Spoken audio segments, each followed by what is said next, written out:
All right, so we're going to go over the warm-up. First off, we had the linear with the recursive formula and the explicit. So this is putting everything together for you, okay, that we did last time for linear. And it says, suppose some sailors get shipwrecked on a desert island. There are no women, so the only way the population can grow is when another ship runs aground. You can assume there are plenty of fish available and the sailors have lots of time to fish since there are no women around. I haven't read that for a long time, that's dumb. Okay, anyway. If there are 5 sailors initially and 7 more arrive each year, so I guess every ship that crashes has exactly 7 sailors. Okay, find the recursive formula. Well, P sub naught, the starting value is 5. 7 arrive each year, so plus 7, plus 7, plus 7. Okay, and if I were you, I would draw this picture immediately. This is the first thing you should do for every one of these. At n is 0, it's 5. At n at 1, it's 12. Okay, the recursive, how many of you have a 5 right here in this formula? Yeah, that's the common mistake. I want the general version. So it's P of n equals P of n minus 1, and the only thing you plug in is d plus 7. Okay, so the previous value for whatever you are looking at. Now it says, test your formula by calculating the population 1 year and 2 years later. So the first value, if we wanted P of 1, the previous value is 5. 5 plus 7 is 12. If it says test your formula, show the work. Then P of 2, well, if this is P of 1, 12 plus 7 is 19. Okay, so I feel like you guys should have been able to get down to there. Now we want the explicit formula. Well, that is the starting value plus the common difference times n. So that, P sub naught plus dn. That's your formula. Same thing as y equals b plus mx. Now when it says predict the population 23 years later, all this is a plug and chug problem. Plug it in. 5 plus 7 times 23 is 166 people. Okay, assuming no deaths, assuming they're all surviving on this island, etc. And then it says draw a quick sketch of the population versus time. It says be sure to label your axis, which I did not. But this should be years down here, okay, and number of people. And you just have to plot a couple of points. The first one, at 0 years we have 5 people. At 1 year we had 12, and there's my trend. Okay, it is a linear graph. So ideally this should be years and number of male sailors. Okay, and then it says find the common difference. Well, we already knew it was 7. Can you see this on your graph? Yes, that's your slope. How quickly is it changing? It's going up 1, 2, 3, 4, 5, 6, 7 over 1. Your slope is your common difference. Okay, any questions for this part? All right, so the next part is the part that is a little more confusing. Okay, it's the exponential. And I've got these extra stuff on the graph, just kind of ignore it. It was hard to tell though. It says at 0 you're supposed to estimate P sub naught. It almost looks like at 0 it's 0. But actually for this graph, at 0 it's 3,200. So that's why I told you. And it's just because I happen to have the data. It's not a very clear graph.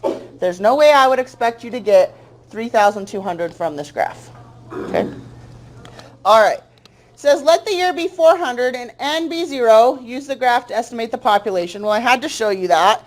And honestly, guys, you should, first thing you say, okay, year 400, that's n is 0. And we're at 3,200. N at 1. N at 2. Okay, and I'm going to leave off n at 2. Dot, dot, dot. And at what they're talking to you about, start with the picture. Okay? All right, so the first one's 32 people. And then it says, in the year 1502, So 1502, which would be n is what?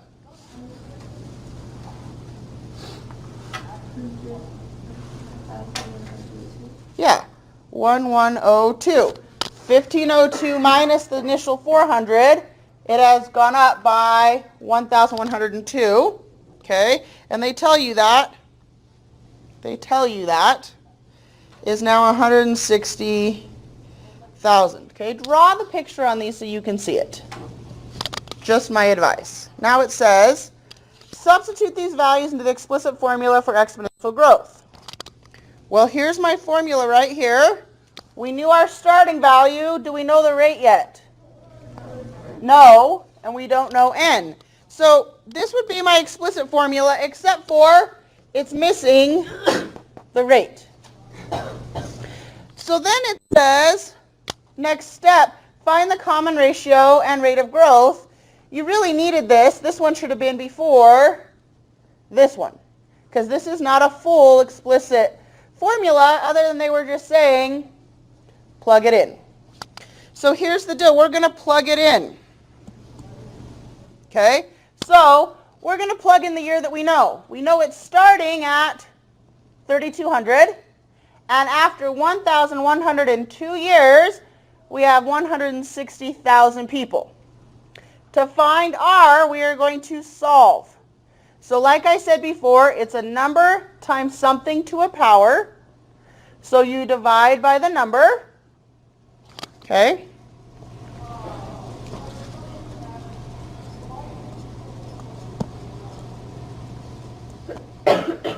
Once you divide by the number, in this case, this divided by this wasn't a weird decimal.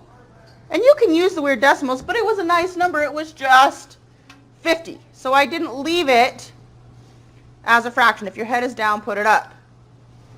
Okay? All right. Now, how do you get rid of the 1,102 exponent? Take the 1,102 root. So now you have the 1,102 root of 50 equals 1 plus r. Okay? This right here, this is your common ratio, where it includes the 1 already. This is your common ratio. Okay? Now if you were to subtract 1 from both sides to solve for r, that would be your growth rate. Before you subtract 1, right, this part in here, that's what you're multiplying by. That's your common ratio. So 1 plus r is 1.00356. Minus 1 from both sides, and it's growing by 0.00356. And to turn that into a percent, you move the decimal over 2, and now you have 0.356%. So it's growing by about 0.35% each year. To figure that out in the formula, you'd multiply it by 1.00356. Any questions here? This was the second to last thing we ended with class last time. Right? Okay. Now it says find an explicit model. So here it just wanted you to start using the formula. Now they actually want the model. That means plug everything in. Right? So my common ratio goes right here. This is the formula that will tell me the population at any time n. So now it says, use your model to predict the following populations. Plug and chug. So if you haven't already done it, which I'm guessing you have not, okay,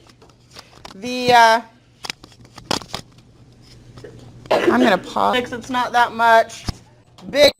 It's less than 32,000, but we're thinking it's 8,000. I don't know. Does that look like... Here's 3,200. Does this look like it's 8,000? Is it that much bigger than 3,000? No, I don't think this is 8,000. I think 8,000 might be up here, but for 676, which is N276, it's almost still 3,000, maybe 4,000. Okay? The next year you guys did was 551, which would be 951.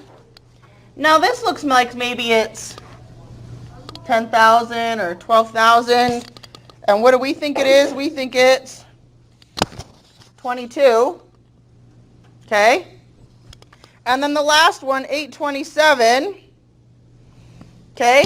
827 would be this one. Okay? And we're thinking it's right here, still less than 32,000. But what did your 827 say? 60,000. So it thinks it's all the way up here. So how did our estimate do? It was not great. Okay, so we used a logistic, but our estimate was actually more of this orange curve than this is so flat and then starts to go up and then starts to level off. So this logistic was, this exponential was not a great graph. What we ended up building based off of the initial trend was something that would look orange like this. Instead, it was much flatter, then started to curve up, and then starts to level off. This would be more of a logistic equation, which is what we're going to talk about today, where it still has the curve, but then it starts to level off. Okay, that island is not going to be able to hold that many people growing that fast. Okay. And this actually isn't, is this the island one? Yeah, this is still the island one. Okay. So we need to now talk about a new one, which is logistic growth. Okay?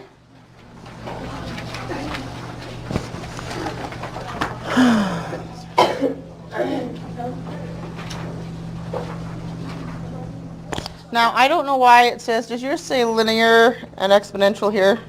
Yeah. Yeah, I don't know why. I think it's just left over from up here. So just ignore that. Okay? This is logistic growth.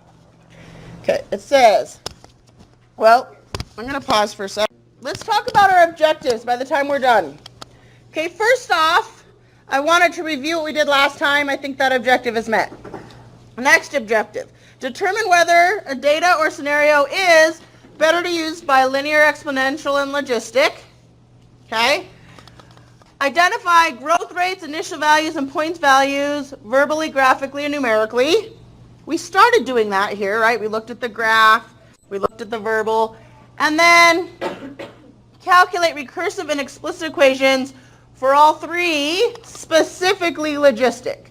So the biggest objective today is to add logistic to our repertoire. Okay? All right. So on that note,